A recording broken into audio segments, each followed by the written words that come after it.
Selamat sore dan salam sejahtera untuk kita semua. Perkenalkan, nama saya Sri Wijayanti. Perwakilan dari kelompok 3 akan mempresentasikan sistem operasi terdistribusi. Oke. Terlebih dahulu, sebelum kita membahas tentang sistem operasi terdistribusi, sebaiknya kita mengetahui pengertian dari sistem operasi tersebut. Pengertian dari sistem operasi adalah perangkat lunak sistem yang bertugas untuk melakukan kontrol dan manajemen perangkat keras serta operasi-operasi dasar sistem, termaksud menjalankan software, aplikasi seperti program-program pengelola kata dan browser web. Kemudian kita membahas tentang macam-macam sistem operasi secara umum, terdiri dari beberapa bagian, yaitu boot yang berfungsi meletakkan kernel ke dalam memori. Kemudian kernel, yaitu inti dari sebuah sistem operasi. Kemudian command interpret atau shell yang bertugas membaca input dari pengguna. Pustaka-pustaka yang berfungsi untuk menyediakan kumpulan fungsi dasar dan standar dapat dipanggil oleh aplikasi lain. Driver untuk berinteraksi dengan hardware eksternal sekaligus untuk mengontrol mereka. Selanjutnya, pengertian dari sistem operasi terdistribusi. Sistem operasi terdistribusi adalah salah satu implementasi dari sistem terdistribusi di mana sekumpulan komputer dan prosesor yang heterogen terhubung dalam satu jaringan yang memiliki tujuan utamanya adalah untuk memberikan hasil secara lebih terutama dalam file sistem, waktu pengelolaan, keamanan, dan akses ke seluruh resource seperti prosesor, memori, penyimpanan sekunder, dan perangkat keras. Selanjutnya, manfaat dari sistem operasi terdistribusi.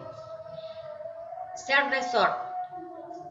Keunggulan sistem operasi terdistribusi ini adalah komputasi berjalan dalam keadaan paralel. Proses komputasi ini dipecah ke banyak titik yang mungkin berupa komputer pribadi, prosesor tersendiri, dan kemungkinan perangkat prosesor lain.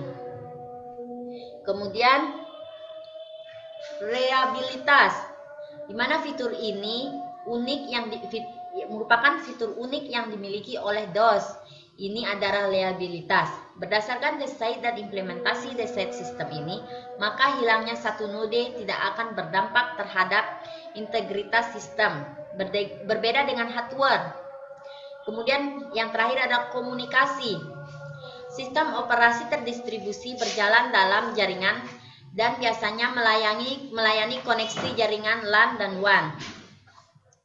Oke, selanjutnya fungsi dari sistem operasi terdistribusi terdiri dari pengelolaan seluruh sumber daya dan pada sistem komputer. Sumber daya pada sistem komputer terdiri antara sumber daya fisik. Contoh dari sumber daya fisik diantaranya keyboard, barcode reader, mouse, joystick, dan laypad. Selanjutnya, sumber daya abstrak. Data misalnya smartphone untuk pengendalian sinkronisasi proses-proses PCD, proses control block untuk mencatat dan mengendalikan proses, tabel segmen, tabel peg, file, dan sebagainya.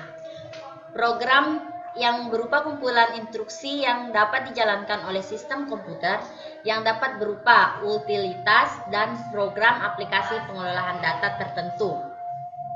Selanjutnya, penyediaan layanan atau estate virtual.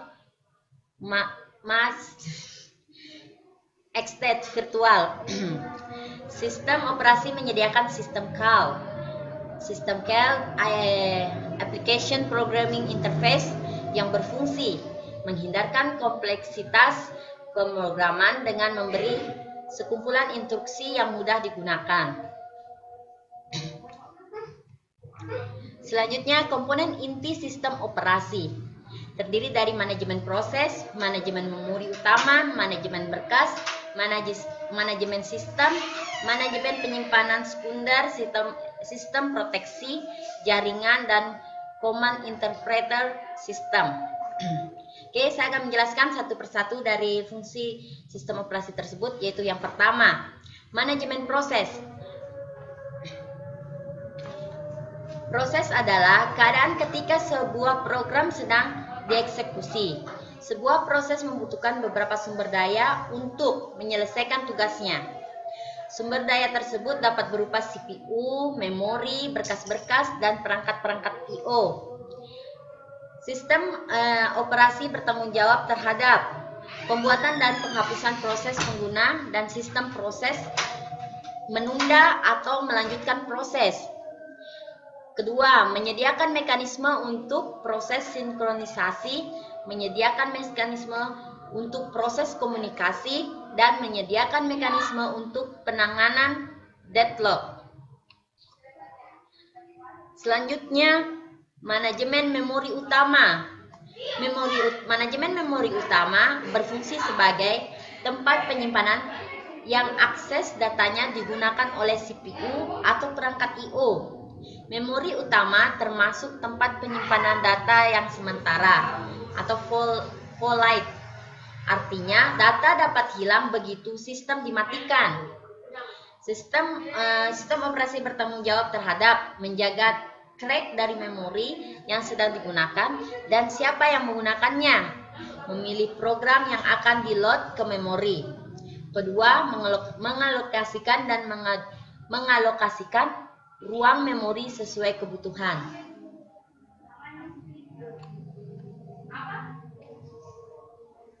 Oke, selanjutnya manajemen penyimpanan sekunder. Menyimpan keseluruhan data program komputer dibutuhkan sekunder storage yang bersifat permanen dan mampu menampung banyak data. Contohnya secondary storage adalah hard disk, disket, dan lain-lain.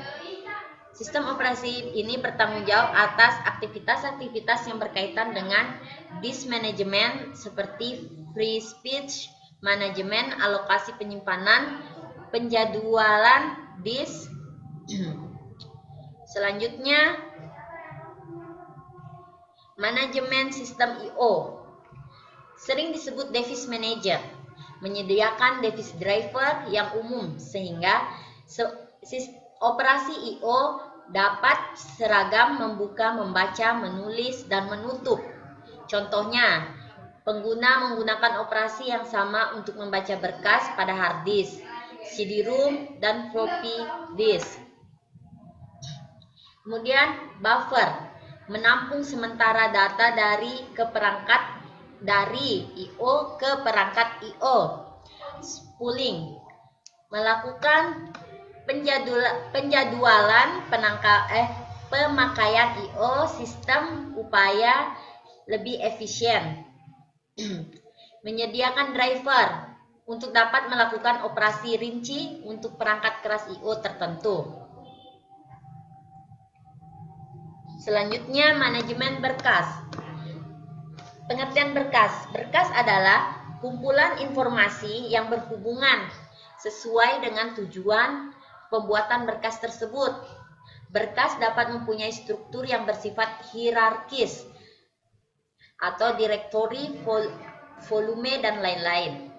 Pembuatan dan penghapusan berkas.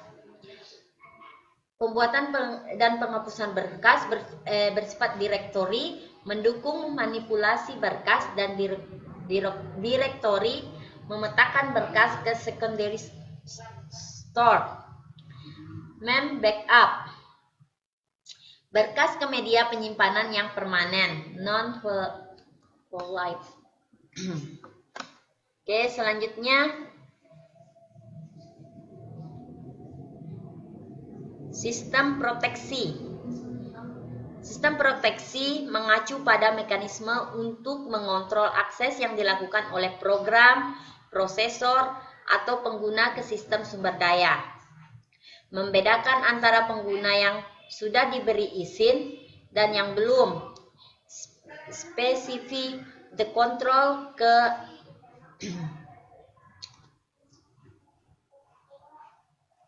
Oke, selanjutnya jaringan. Ya, sistem terdistribusi jaringan adalah sekumpulan proses yang tidak berbagi memori atau clock.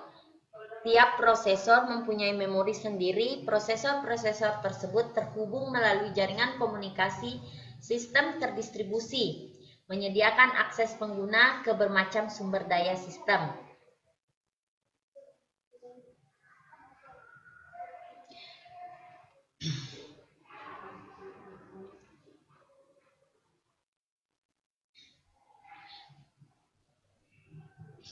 Selanjutnya sistem operasi jaringan dan sistem operasi terdistribusi. Sistem operasi jaringan memiliki ciri-ciri sebagai berikut. Pertama, setiap komputer memiliki sistem operasi sendiri. Kedua, tiap personal komputer memiliki sistem file sendiri di mana data-data disimpan. Ketiga, sistem operasi tiap komputer dapat berbeda-beda atau heterogen. Selanjutnya, pengguna harus memikirkan keberadaan komputer lain yang terhubung dan harus mengakses biasanya menggunakan remote logging atau telnet. Dan yang terakhir, file sistem dapat digunakan dengan dukungan NVS.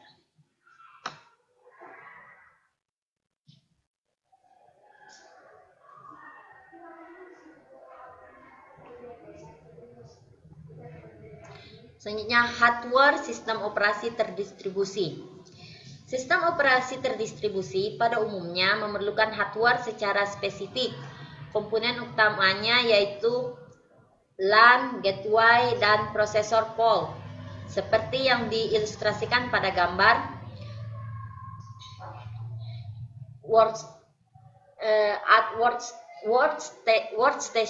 workstation atau komputer personal mengeksekusi proses yang memerlukan interaksi dari user seperti text editor atau manajer berbasis Windows. Server khususnya memiliki fungsi untuk melakukan tugas yang spesifik. Server ini mengambil alih proses yang memerlukan I/O yang khusus dari jaringan disk. Gateway berfungsi untuk mengambil alih tugas untuk terhubung ke jaringan WAN.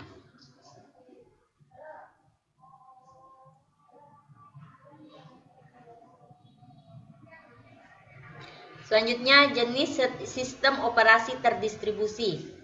Beberapa contoh dari sistem operasi terdistribusi diantaranya Amoeba.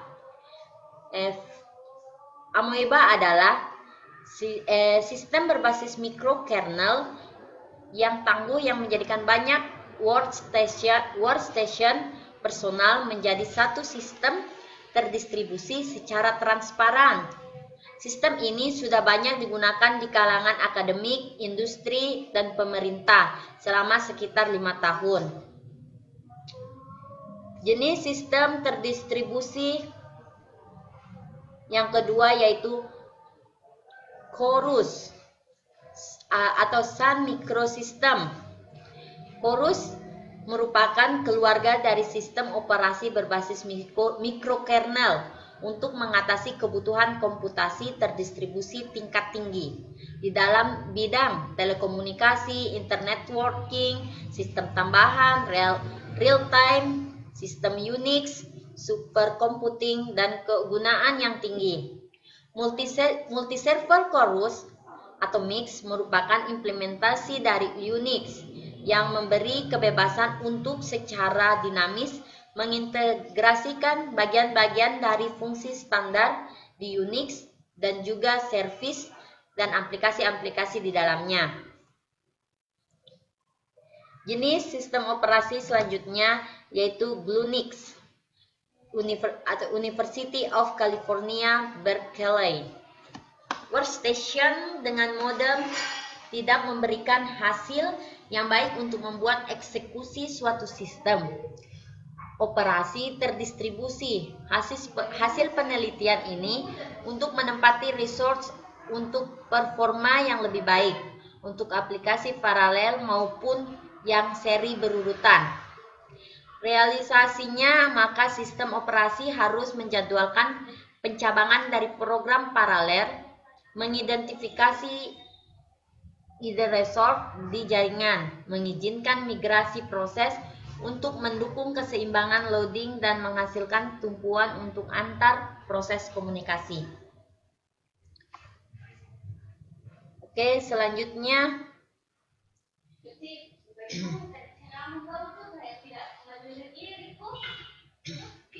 sekian presentasi saya kali ini, kurang dan lebihnya mohon dimaafkan dan terima kasih.